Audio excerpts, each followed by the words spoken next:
The Balonne River that burst its banks near St George in Queensland has finally started to fall. The waters tormented townsfolk for days as predicted record peak threatened to spill over the levee. Now the threat has moved downstream to the town of Dirranbandi on the New South Wales border. Kieran Binney reports from St George.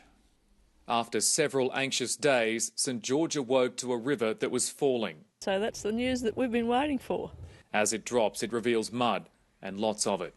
Residents who didn't evacuate the town are assessing the damage. The poor people down below us, they're unfortunate, it's a pity they couldn't have done something for them. The evacuees can't return home yet. That could take another day. The problem there is that the sewage system won't function properly until it drops to 13.4 metres. As well as the mud, the water's also leaving behind a foul stench, and the insects are starting to swarm.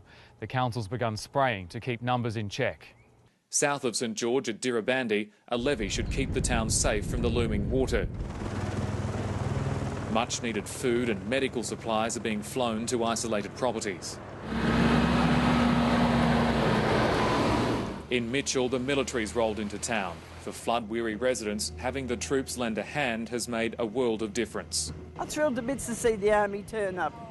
Really, really thrilled. Everyone's been helping each other, but it's great to have some outside help too and say, you know, you'll be right and we'll do whatever. What do you need done?